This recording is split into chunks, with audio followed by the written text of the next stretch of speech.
Good morning class. Class 8 chapter second है, इसका part 3 है। ठीक है, इसके पहले मैंने दोनों पार्ट करवा दिए हैं आपको। उम्मीद करता हूँ आप लोगों ने उसको अच्छे से प्रिपेयर कर लिया होगा। आज देख लेते हैं, उस दिन तक मैंने सॉइल तक पढ़ाया था आपको। आज हम शुरू करते हैं नई हेडिंग के साथ, वेदर। ठीक है, वेदर और क्लाइमेट। आज मैं आप लोगों को वेदर और क्लाइमेट में डिफरेंस बता देता हूँ। वेदर क्या होता है, वेदर और क्लाइमेट क्या होता है। तो वेदर के बारे में जान लेते हैं पहले। वेदर हर रोज, हर दिन, एवरीडे चेंज हो सकता है, लेकिन क्लाइमेट ऐसा नहीं करती। थोड़े टाइम का जो ड्यूरेशन होता है और उसके बीच में जैसा टाइम आता है, चाहे ठंडी हो, चाहे बरसात हो, चाहे गर्मी हो, उस टाइम को हम क्या बोलेंगे, वेदर बोलेंगे। जैसे अभी किसका टाइम चल रहा है, बरसात का, तो हम क्या बोलेंगे, रेनी सीजन। सर्दी का टाइम चल रहा है तो कोल्ड बोलेंगे, और गर्मी का टाइम चल रहा है तो क्या बोलेंगे, हॉट वेदर या समर सीजन चल रहा है। ठीक है, कौन सा सीजन बोलेंगे बच्चों, समर सीजन बोलेंगे। ठीक है, समर सीजन बोलेंगे। ठीक, rainy season, summer season, cold season, इस टाइप को हम क्या बोलेंगे, वेदर बोलेंगे। ठीक है, इनके अंतर्गत आने वाले चीजों को, जो पर्टिकुलर एक पर्टिकुलर कंट्री या पर्टिकुलर प्लेस पे रहे, उसको हम क्या बोलेंगे, क्लाइमेट बोलेंगे। जैसे अपने यहाँ मैक्सिमम क्या होता है, अपने यहाँ मैक्सिमम क्या होता है, गर्मी पड़ती है, इसलिए इंडिया को किस क्लाइमेट की कंट्री कहा जाता है, इसको इंडिया को कहा जाता है ये समर क्लाइमेट या हॉट क्लाइमेट की कंट्री है। अपने यहाँ पे सीजन कैसा होता है, लगभग इसका मैक्सिमम क्या होता है, गर्म होता है। या जो है ये कहें कि विषुवत रेखा के आसपास या मेडिटेरियन लाइन के आसपास होने की वजह से यहाँ पे क्या पड़ती है, गर्मी पड़ती है। जैसे देखेंगे फिगर्स में, मान लेते हैं अर्थ। ठीक है, अर्थ है और इसके बीच में ये हमारी कौन सी लाइन है, मेडिटेरियन लाइन है। कौन सी लाइन बच्चों, मेडिटेरियन लाइन है। और उसके बाद में ये कौन सी लाइन है हमारी, और ये कौन सी लाइन हो जाती है। ठीक है, तो ये वाली लाइन जो है उसको बोलते हैं क्या, 23.5 डिग्री लैटिट्यूड। ठीक है, क्या बोलेंगे बच्चों उसको, 23.5 डिग्री लैटिट्यूड। ठीक, 23.5 डिग्री लैटिट्यूड बोलेंगे, या तो ये कहेंगे इसका नाम है 23.5 डिग्री देशांतर जो है अक्षांश रेखा। ठीक है, लैटिट्यूड 23.5 डिग्री क्या है, लैटिट्यूड। इसको हम बोलेंगे दूसरे नाम से ट्रॉपिक ऑफ कैंसर। क्या बोलेंगे बच्चों उसको, ट्रॉपिक ऑफ कैंसर। और नीचे वाली लाइन को क्या बोलेंगे, ट्रॉपिक ऑफ कैप्रिकॉर्न। और ऐसी जितनी लाइन होंगी उनको हम क्या बोलेंगे, लैटिट्यूड बोलेंगे। 23.5 लैटिट्यूड या ट्रॉपिक ऑफ कैंसर, और 23.5 लैटिट्यूड नीचे वाली लाइन को क्या बोलेंगे, ट्रॉपिक ऑफ कैप्रिकॉर्न। क्या बोलेंगे, कैप्रिकॉर्न। तो इंडिया जो है हमारा, इंडिया हमारा यहाँ पर स्टेब्लिश है। ठीक है, कहाँ पर स्टेब्लिश है बच्चों, यहाँ पर स्टेब्लिश है।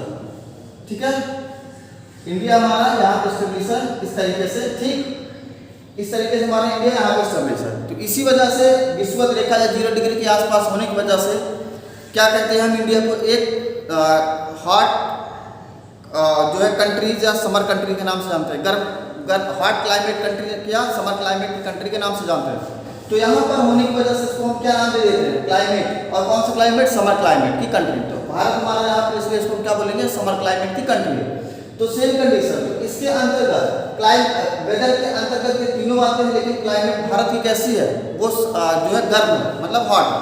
इसी वजह से इंडिया को क्या कहा जाता है, ये हॉट क्लाइमेट की कंट्री है। ठीक, उम्मीद करता हूँ आप लोगों ने इसको समझ लिया होगा कि वेदर और क्लाइमेट में डिफरेंस क्या है। दोबारा से बता देता हूँ, वेदर किसको कहते हैं, पर्टिकुलर टाइम के अंतर्गत जो चेंज हो जाए।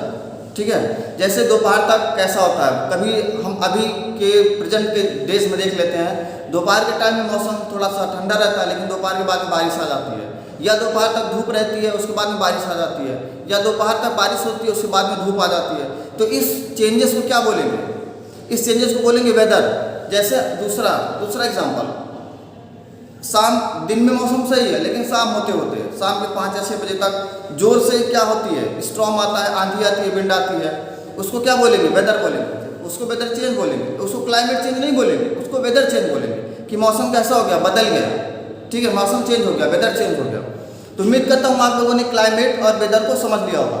मेडिटेरियन लाइन के पास में होने की वजह से इसको हॉट क्लाइमेट की कंट्री कहा जाता है, इंडिया को हॉट क्लाइमेट की कंट्री कहा जाता है। और उसके बाद में जो है वेदर जो है चेंज होता रहता है, क्लाइमेट चेंज नहीं होता है। क्लियर हुआ। ठीक है, आगे चलते हैं। इसी वेदर के बारे में थोड़ा और जान लेते हैं। वेदर के बदलने से, जब वेदर चेंज होता है,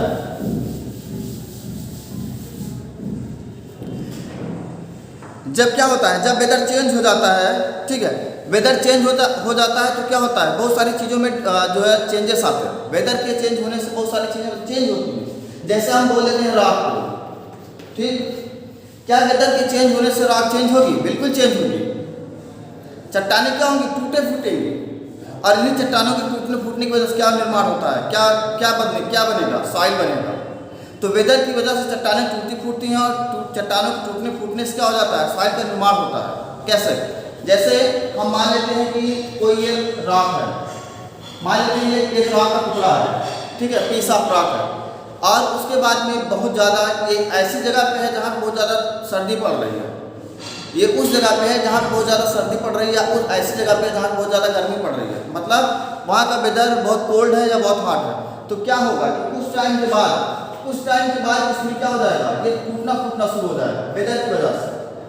या मान लेते हैं बरसात हो रही है, पानी गिर रहा है, इस पे पानी गिर रहा है, पानी गिरते गिरते इस रॉक को क्या हो जाएगी? एक टाइम आएगा कि दो भाग में टूट जाएगी, और टूटने के बाद में से छोटे छोटे टुकड़े क्या हो जाएंगे? पानी में मिल के नीचे की तरफ आएंगे। तो क्या होगा? जहाँ पे पिट होगा या जहाँ पे कोई ज़्यादा गहरी गड्ढा खाई होगा, तो क्या होगा? धीरे धीरे बैलेंस में आ जाएगा। तो चट्टानों वेदर के कारण चट्टानें टूटती हैं, टूटने के कारण क्या होता है? किसका निर्माण होता है? क्या फॉर्म होता है? तो सॉइल का फॉर्मेशन होता है, ठीक है। इसलिए इनको क्या बोला जाता है? प्रिवेंट रॉक बोला जाता है। क्या बोला जाता है बच्चों? प्रिवेंट रॉक बोला जाता है। चलो आगे चलें। आगे की हेडिंग है आपका प्रिवेंट रॉक। प्रिवेंट रॉक, ठीक है, इंट्रोडक्शन दे दिए प्रिवेंट रॉक का, आगे बता देते हैं आपको। प्रिवेंट रॉक, ठीक, प्रिवेंट रॉक क्या होता है?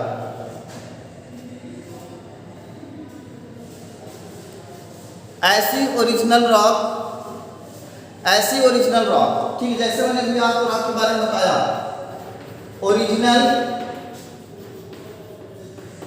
ऐसी ओरिजिनल रॉक जिससे क्या फॉर्म होता है? प्रिवेंट रॉक मतलब ओरिजिनल रॉक, और फॉर्म में क्या फॉर्म हुआ? फॉर्म में क्या फॉर्म हो गया बच्चों? सॉइल। क्या फॉर्म हुआ? सॉइल फॉर्म हुआ। तो जिस रॉक से सॉइल का निर्माण होता है, जिस रॉक से मिट्टी बनती है, जिस रॉक से सॉइल का फॉर्मेशन होता है, उसी रॉक को हम क्या बोलेंगे? प्रिवेंट रॉक बोलेंगे। मतलब जो सॉइल का निर्माण, जो सॉइल का फॉर्मेशन हुआ है, जिस रॉक से फॉर्मेशन हुआ है, उस रॉक को हम क्या बोलेंगे? प्रिवेंट रॉक बोलेंगे। मतलब जब सॉइल बनने से पहले, सॉइल के बनने से पहले सॉइल जिस फॉर्मेशन में थी, उस फॉर्मेशन को हम बोलेंगे प्रिवेंट रॉक। दोबारा सुन लेंगे। सॉइल के बनने से पहले ये सॉइल जिस कंडीशन में थी, जिस फॉर्मेशन में थी, उस फॉर्मेशन को हम क्या बोलेंगे? प्रिवेंट रॉक बोलेंगे। अब ओरिजिनल रॉक में क्या होता है? इससे क्या बनेगी? टूट फूट करके सॉइल का फॉर्मेशन होगा या सॉइल का निर्माण होगा। क्लियर? अब आगे देखेंगे, आगे इंपॉर्टेंट है थोड़ा। आज चैप्टर खत्म कर दिया जाएगा, उसके बाद में जो है अगला जो है थर्ड चैप्टर होगा आपका मल्चिंग। मल्चिंग क्या होता है? ठीक, ये इंपॉर्टेंट है। मल्चिंग होता क्या है? ये बहुत इंपॉर्टेंट है, इसको ध्यान से देख लेंगे। मल्चिंग क्या होता है?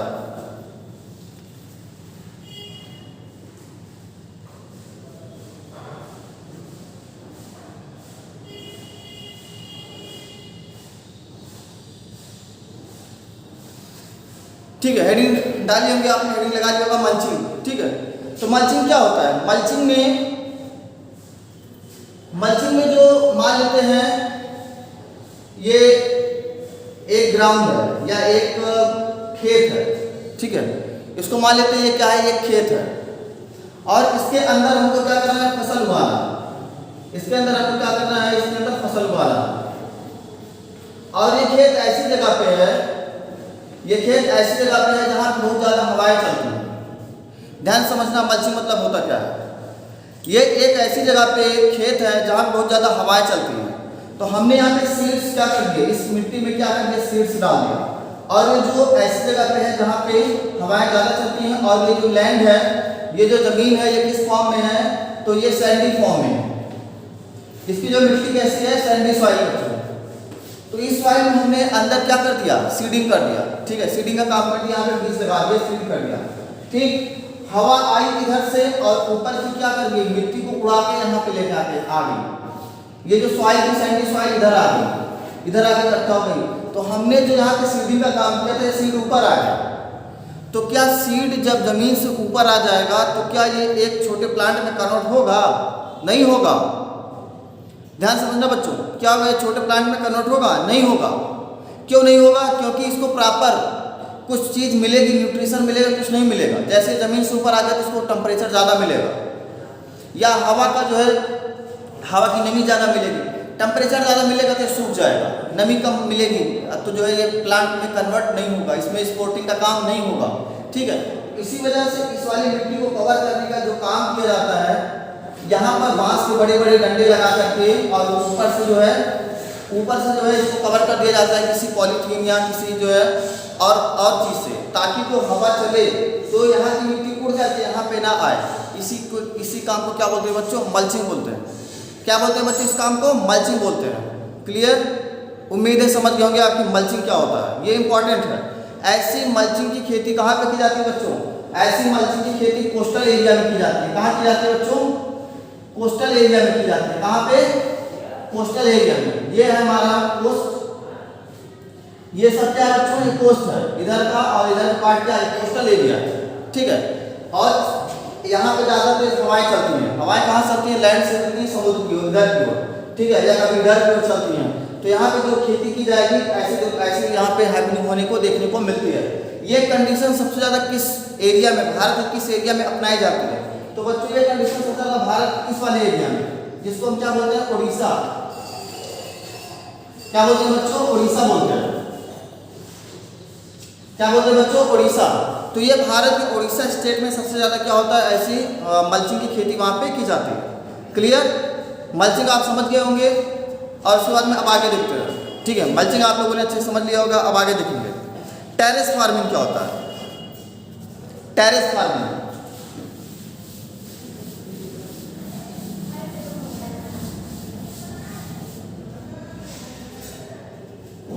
टेरेस फार्मिंग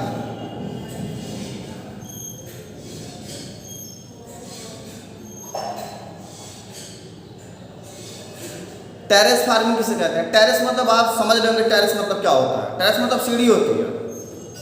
टेरेस मतलब क्या होता है? सीढ़ी होती है। तो मतलब ये ऐसा, इसकी फार्मिंग ऐसी जगह होगी जहाँ पे प्लेन चीज़ें नहीं होंगी। टेरेस,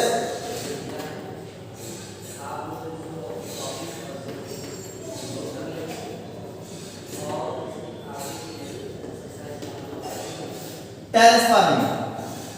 मान लेते हैं ये माउंटेन है, ठीक है, ये क्या है? माउंटेन है। अब यहाँ पर इस माउंटेन पे फार्मिंग करना है। ये हिली एरिया है या माउंटेनी एरिया है, तो यहाँ पर क्या करनी है? फार्मिंग करनी है बच्चों। तो क्या करेंगे? टेरेस बनाएंगे। ये जो माउंटेन है इसको गहराई तक काटेंगे ऐसे, फिर यहाँ पर ऐसे काटेंगे इसको, इस तरीके से इसको गहराई तक काटेंगे। ठीक, काटने के बाद हमको देखने से क्या लग रहा है? हमको देखने से लग रहा है कि ये कैसा है? सीढ़ी जैसा। कैसा दिख रहा है? सीढ़ी जैसा दिख रहा है। ठीक, तो यहाँ पर इसको काट के समतल बनाएंगे, इसको काट लेंगे। ठीक है, इसको अंदर तक काट लेंगे। ठीक, ऐसे, उसके बाद में ऐसे, इस तरीके से क्या करेंगे? यहाँ पे खेती होगी, यहाँ पे खेती होगी, यहाँ पे खेती होगी, यहाँ पे। इस तरीके की जो फार्मिंग होगी उसको क्या बोलेंगे बच्चों? टेरेस फार्मिंग बोलेंगे। क्या बोलते हैं उसको? टेरेस फार्मिंग बोलते हैं बच्चों। क्या बोलते हैं बच्चों? Terrace farming. ये कहाँ पे होगी टेरेस फार्मिंग? हिल स्टेशन पे। हिंदी में इसको बोलते हैं सीढ़ीदार खेत या सीढ़ी नुमा खेत, या सीढ़ी नुमा खेतों पे उगाई जाने वाली फसलें, इसी को बोलते हैं क्या? Terrace farming. ठीक, क्लियर? चलो अब आगे देखेंगे।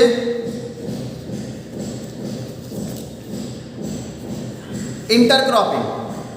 टेरेस फार्मिंग हो गया, आप देखेंगे इंटरक्रॉपिंग।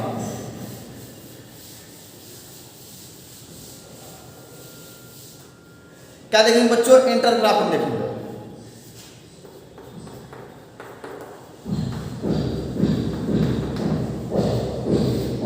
इंटरक्रॉपिंग, ठीक, एक ही खेत में अलग अलग फसलें उगाई जाना इंटरक्रॉपिंग कहलाता है। एक ही फील्ड में अलग अलग तरीके की जो है क्रॉपिंग करना इंटरक्रॉपिंग कहलाता है। इंटरक्रॉपिंग उसको बोलते हैं। जैसे मान लेते हैं ये खेत है, ठीक, ये खेत है बड़ा सा, ऐसी फसल, ऐसी क्रॉप जो एक पर्टिकुलर सीजन में, ऐसी क्रॉप जो एक पर्टिकुलर सीजन में उगाई जाती है, एक ही खेत के अंदर उगाई जाए अलग अलग तरीके से, उनको बोलेंगे इंटरक्रॉपिंग। मान लीजिए जैसे कि ये हमारा कौन सा सीजन है? रबी सीजन। रबी सीजन में इसमें हमको खेती करनी है, कौन से सीजन में? रबी सीजन में हमको खेती करनी है। तो रबी सीजन की जो फसलें होती हैं, सबसे पहले उसमें क्या आता है? वीट, गेहूँ।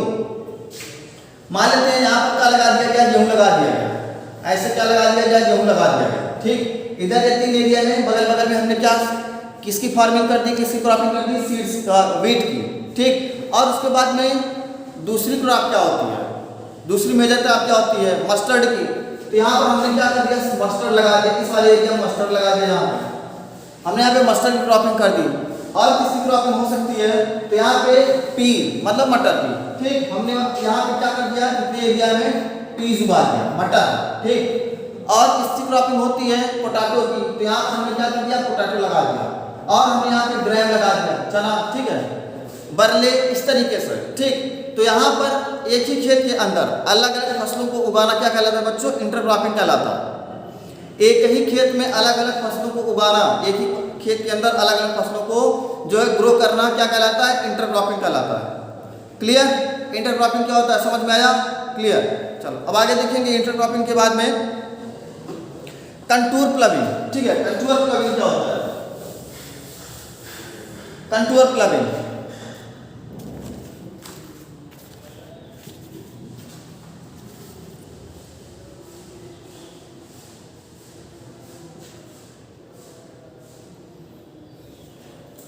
कंटूर प्लगिंग लिखेंगे।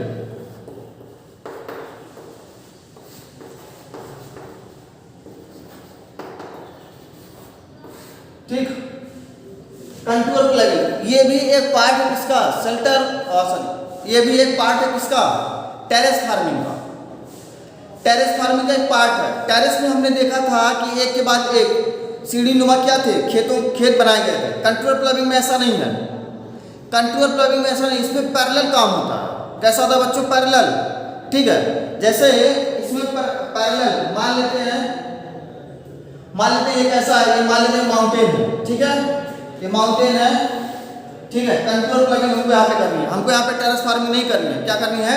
कंटूर प्लगिंग करनी है। तो यहाँ पर कैसे करेंगे? तो जितनी ऊंचाई तक हम जा सकते हैं, मान लीजिए हम लोग यहाँ तक पहुँच सकते हैं। ठीक, तो यहाँ से प्लगिंग करते हुए हम लोग यहाँ पे आ जाते हैं पैरेलल, ऐसे बिल्कुल। ठीक है, पैरेलल करते यहाँ से हम प्लगिंग करते हुए कहाँ तक आ गए? यहाँ तक आ गए, या यहाँ से यहाँ तक आ गए। इतनी बीच में जो फसलें उगाई जाएंगी उसको क्या बोलेंगे? Contour plugging. और ऐसा काम यहाँ पर भी हो सकता है। यहाँ से लेकर के ऐसे यहाँ तक हम चढ़ सकते हैं। मैक्सिमम हमारा जो प्लगिंग का जो इसका प्लगिंग का जो कृषि फार्मिंग का जो हमारा जो हथियार है, उसके बाद में जो मशीनरी है जो यहाँ तक आ सकती है, हम मशीनरी के माध्यम से यहाँ तक क्या कर सकते हैं? इसकी प्लगिंग कर सकते हैं। जब मशीनरी के माध्यम से यहाँ तक हम इसकी प्लगिंग कर सकते हैं, ऐसे पैरेलल, काटना नहीं है। ऐसे काटेंगे टेरेस फार्मिंग हो जाएगा। हमको ऐसे करनी है पैरेलल। तो इस वाली बात को क्या, इस वाली जो है प्लगिंग को हम क्या बोलेंगे बच्चों? Contour plugging. ऐसा यहाँ भी हो सकता है, ऐसे यहाँ पर भी हमने इसको प्लगिंग कर दिया। उसके बाद में यहाँ पर भी है, तो यहाँ पर हमने इसको क्या कर दिया? प्लगिंग कर दिया बच्चों, ऐसे। इस वाली प्लगिंग को क्या बोलेंगे बच्चों? Contour plugging. क्या बोलेंगे बच्चों? कंटूर प्लगिंग बोलेंगे। क्लियर? उम्मीद करता हूँ इतना समझ में आ गया होगा आपको कंटूर प्लगिंग क्या होता है। अब आगे देखेंगे बच्चों, शेल्टर बेल्ट्स। शेल्टर बेल्ट्स क्या होता है?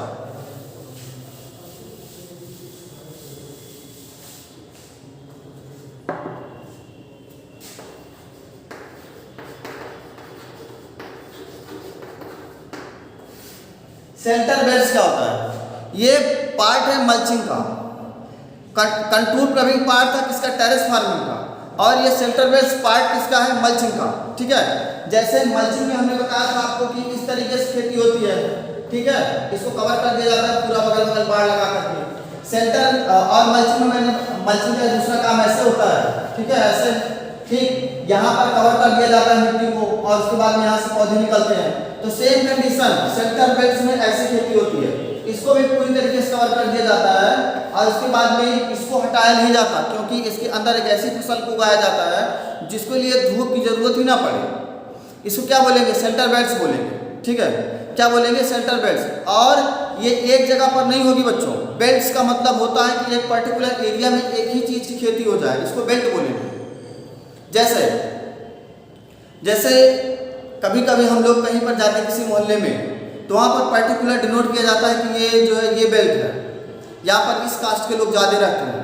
ये बेल्ट है, यहाँ पे इस कास्ट के लोग ज़्यादा रहते हैं। ये दूसरी बेल्ट है, यहाँ पे इस कास्ट के लोग ज़्यादा रहते हैं। तो मतलब ऐसी जगह पे जाने के बाद में जहाँ पर हमको एक सेम चीज़ें दिखाई देती है उसको हम बेल्ट बोलते हैं। ठीक है, क्या बोलते हैं बच्चों? बेल्ट बोलते हैं।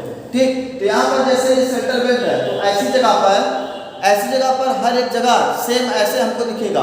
यहाँ पे कवर किया गया है, कवर करने के बाद इसके अंदर जो है क्रॉपिंग की गई है या हार्वेस्टिंग का काम चल रहा है। इसको क्या बोलेंगे बच्चों? Shelter belt. शेल्टर मतलब निवास स्थान होता है, रहने की जगह, शेल्टर उसको बोलते हैं। ठीक है, किसी भी चीज़ के रहने की जगह हम क्या बोलते हैं? शेल्टर बोलते हैं। जैसे क्या होता है, जब बरसात वगैरह आ जाती है, सर्दी पड़ती है, तो शहरों में जो अनाथ बच्चे या जो अदर जो जिनके पास रहने का घर नहीं होता उनके लिए शेल्टर होम बनाया जाता है। इसी तरीके से यहाँ पर फसलों को उगाने के लिए क्या बनाया जाता है? शेल्टर बेल्ट्स बनाया जाता है। क्लियर? शेल्टर बेल्ट क्या होता है? ठीक, चलो अब आगे चलते हैं। शेल्टर बेल्ट के बाद फ्रेश वाटर। फ्रेश वाटर तो सबको पता होगा, फ्रेश वाटर क्या होता है? ताजा पानी, फ्रेश वाटर। ठीक, फ्रेश वाटर देखेंगे। फ्रेश वाटर के बारे में मैंने पहले पार्ट में आपको डिस्कशन किया था, बताया भी था कि जिनको नहीं पता है फ्रेश वाटर के बारे में डीपली, वो पहले पार्ट में जाकर वीडियो देख लेंगे, समझ में आ जाएगा। तो फ्रेश वाटर के बारे में मैंने बताया था कि पूरे धरती पर 70% वाटर है। कितना परसेंट? 70% वाटर है। ठीक है, कितना परसेंट वाटर है? 70%। लेकिन इसमें से फ्रेश वाटर 2.7% है। कितना परसेंट है? फ्रेश वाटर इसमें कितना परसेंट है? 2.7% है। और इसमें पीने वाला पानी, अभी तक मैंने बताया आपको कि इसमें 70% वाटर है पूरे अर्थ पे। ठीक है, और उसके बाद में इसमें फ्रेश वाटर कितना? 2.7% है। और ये 2.7% में जो है हम जो ड्रिंकिंग वाटर कितना है? ये टोटल, ये फ्रेश वाटर है, ये टोटल है। और उसके बाद में देखेंगे ड्रिंकिंग वाटर। ड्रिंकिंग वाटर कितना है? तो ड्रिंकिंग वाटर कितना बच्चों? 1%।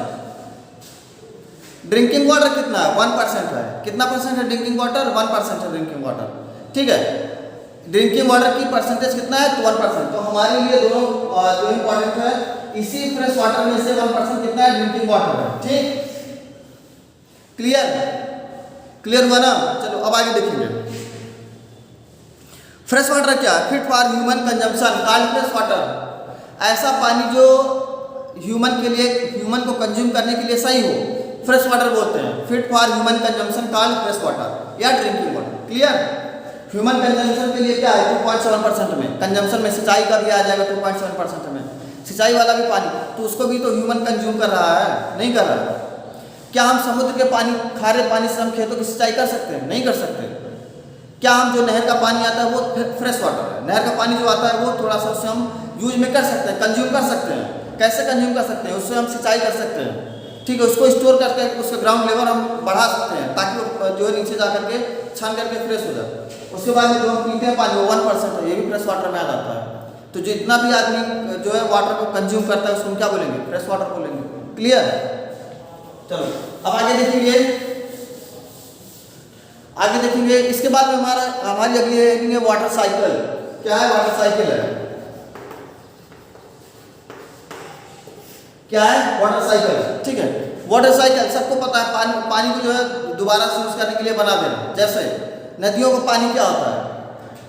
जब ये माउंटेन से बहती हुई नदियाँ जो है ग्राउंड में आती हैं, फील्ड के ग्राउंडी क्षेत्र में आती हैं, मैदानी क्षेत्र में आ जाती हैं, जो है फ्लैट जो है एरिया में आ जाती है, उसको क्या बोलेंगे? वहाँ पे जो है वाटर साइकिल करना आसान हो जाता है। कैसे? या बरसात का पानी जो होता है उसको वाटर साइकिल कर सकते हैं हम। मान लेते हैं ये ओशियन है। ठीक है, ये ओशियन है। ओशियन के बाद ये सन है। सनलाइट यहाँ से पड़ी और यहाँ से पोर्शन हो गया पानी। युवा पोर्शन होने के बाद इधर आके क्या बन गया? बादल बन गया। और उधर जाकर के ऊपर जाके ठंडा हुआ। ठंडा होने के बाद फिर क्या हो गया? ये बरसने लगा पानी, इधर पानी बरसने लगा। ठीक है, तो इस तरीके के पानी, यहाँ भी पानी आया, नदियों का पानी यहाँ पे आया और इधर से बादल बना। बादल बनने के बाद फिर से क्या हुआ? नीचे जमीन पे आ गया। इस पानी को हम कहीं ना कहीं जाकर स्टोर करेंगे। इस पानी को क्या करेंगे? हम स्टोर करेंगे। कहाँ पे स्टोर करेंगे? जैसे अगर हम मान के चलें कि पहाड़ी क्षेत्र में पानी कैसे स्टोर करते हैं, तो पहाड़ी क्षेत्र में जो घर बने होते हैं उनके ऊपर टंकियाँ लगी होती हैं, वहाँ पे जाकर पानी स्टोर हो जाता है, उसको यूज़ करते रहते हैं शुद्ध करके। और क्या करते हैं? जैसे आप जो मैदानी क्षेत्र है जहाँ पे प्लेन जो जो लैंड प्लेन है वहाँ पे जो है क्या किया जाता है, वहाँ पे जो है तालाब खुदवाए जाते हैं इस पानी को स्टोर करने के बाद में नीचे का जो है वाटर लेवल को क्या करने के लिए, इम्प्रूव करने के लिए। तो इस तरीके को हम वाटर साइकिल कर सकते हैं। यहाँ से बारिश हुई, बारिश होने के बाद हमने यहाँ पे तालाब खोद दिया और जो है दूसरा माध्यम कौन सा हो सकता है, इसको वाटर साइकिल को इम्प्रूव करने जो है इसको जो है साइकिल करने का रेन हार्वेस्टिंग। क्या बोलते हैं इसको बच्चों, रेन हार्वेस्टिंग। रेन हार्वेस्टिंग बोलते हैं ऐसी जगह जहाँ पे पानी बहुत ज़्यादा जाकर के जमा हो जाता है या इकट्ठा हो जाता है। मान लेते हैं कहीं पर बरसात होती है, वो समतल ना हो करके जो है उबड़ खाबड़, ठीक है, वहाँ पे जो है नेचुरल तरीके से समतल नहीं है, वहाँ पे उबड़ खाबड़, तो क्या वहाँ पर पानी बरसने के बाद कहीं ना कहीं जाकर इकट्ठा होता होगा, बिल्कुल होता होगा। तो उस जगह पर हम क्या करेंगे, रेन हार्वेस्टिंग का काम करेंगे। रेन हार्वेस्टिंग क्या होती है देख लेते हैं। रेन हार्वेस्टिंग क्या होती है, ये मान लेते हैं 5 फीट का जो है एक गड्ढा खोदा गया, 5 फीट का क्या खोदा गया बच्चों, एक गड्ढा खोदा गया 5 फीट का। तो इस गड्ढे में यहाँ पर नीचे क्या डाल दिया जाए और उसके बाद में इसको क्या डाल दिया जाए, इस गड्ढे को भर दिया जाता है। नीचे यहाँ पर डाल दिया गया कोयला और यहाँ पर डाल दी गई जो है ग्रेनाइट। यहाँ पर क्या डाल दिया गया, कोई यहाँ पर डाल दिया गया और यहाँ पर ग्रेनाइट और यहाँ पर सैंड। सबको पता है कि सैंड में जब पानी आता है तो उसका पता नहीं चलता कि वो पानी गया कहाँ पे, क्योंकि सैंड के जो मॉलिक्यूल होते हैं बहुत दूर दूर होते हैं।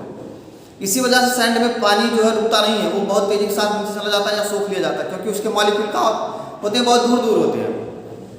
तो बरसात में इस जगह पे पानी जाकर स्टोर होता है। तो यहाँ पर हमने गड्ढा बनाया और गड्ढा बनाने के बाद में ऐसे काम किया, सैंड डाला, ग्रेनाइट डाला, कोल डाला, तो पानी जो यहाँ पर आएगा भर जाएगा और भर जाने के बाद पूरा नीचे चला आएगा, ये नीचे चला आएगा, नीचे जाकर क्या हो जाएगा, स्टोर हो जाएगा। इसी तरीके को हम क्या बोलेंगे बच्चों, रेन हार्वेस्टिंग बोलेंगे। वाटर साइकिल समझ गए, रेन हार्वेस्टिंग समझ गए। अब आगे देखेंगे आगे क्या है।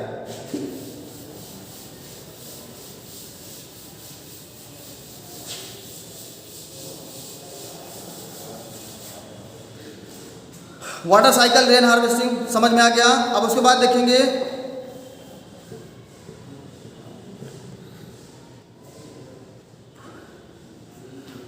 उसके बाद देख लेते हैं अब क्या होता है कि वाइल्ड लाइफ क्या होता है, वाइल्ड लाइफ, ठीक है।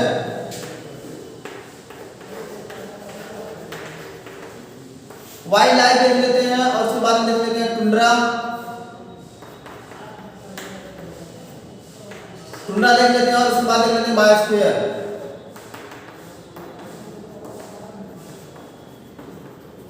बायोस्फीयर ये 3 देख लेते हैं, उसके बाद खत्म कर देते हैं। आज का चैप्टर खत्म हो जाएगा, चैप्टर 2 खत्म हो जाएगा, फिनिश हो जाएगा। वाइल्ड लाइफ क्या होती है, एक पर्टिकुलर जगह पे जहाँ पे जंगल होता है और वहाँ पे जो वहाँ पे जो जीव जंतु या वहाँ पे वहाँ पे जो क्रीचर्स रहते हैं, जो प्राणी या एनिमल्स रहते हैं, उनको क्या कहा जाता है, वो किसके अंतर्गत आएंगे, वाइल्ड लाइफ के अंतर्गत आएंगे। किसके अंतर्गत आएंगे, वाइल्ड लाइफ के अंतर्गत आएंगे, उनको वन्य जीव कहा जाता है। इसको जो है इनको बचाने के लिए भारत सरकार ने 1972 में क्या पारित किया था, वन्य जीव अधिनियम पारित किया था। वाइल्ड लाइफ प्रोटेक्शन एक बिल आया था, ठीक है। इसको क्या किया गया था 1972 में, इसको इंडिया के अंदर पारित किया गया था, ठीक है। और उसके बाद में टुंड्रा, ठीक है। टुंड्रा क्या होता है, ठंडी जगहों पे जो वनस्पतियां, जो वेजिटेशन, जो वहाँ पे पेड़ पौधे उगते हैं, ठंडी जगहों पे जो पेड़ पौधे उगते हैं उनको क्या बोला जाता है, टुंड्रा बोला जाता है, ठीक है। देखते हैं कैसे। मान लेते हैं ये हमारा अर्थ है और उसके बाद में ये हमारी क्या है 0 डिग्री है और उसके बाद में ये क्या है 90 डिग्री है, पोल पे, ठीक है। मैक्सिमम टुंड्रा कहाँ पे मिलेगा, पोल पे मिलेगा, अर्थ के पोल पे। तो ये मान लेते हैं ये क्या है, टुंड्रा, 45 डिग्री पे टुंड्रा और 45 डिग्री पे टैगा होता है। तो इस 45 डिग्री के बीच में जितने भी, यहाँ भी सेम कर लेते हैं, इसके बीच में जितने भी 45 डिग्री के बीच में जितने भी पेड़ पौधे, जितने भी वहाँ पे जो है और पेड़ पौधे निकलेंगे, बड़े होंगे, उनको किसके अंतर्गत रखा जाएगा, टुंड्रा के अंतर्गत रखा जाएगा। टैगा बहुत ज़्यादा ठंडा होता है, टैगा में किसी भी प्रकार की जो है कोई भी वनस्पति या कोई भी पेड़ पौधे नहीं उगते हैं। ये बिल्कुल यहाँ पर होता है पोल पे, ठीक है। इसको बोलेंगे टैगा, इसको बोलेंगे टुंड्रा। यहाँ पर भी ये होगा टुंड्रा और ये होगा क्या, टैगा, ठीक है। तो इस वाले एरिया में जो भी वनस्पति होगी या जो भी पेड़ पौधे उगेंगे उनको हम किसके अंतर्गत रखेंगे बच्चों? टुंड्रा के अंतर्गत रखेंगे। ठीक है, बायोस्फीयर क्या होता है?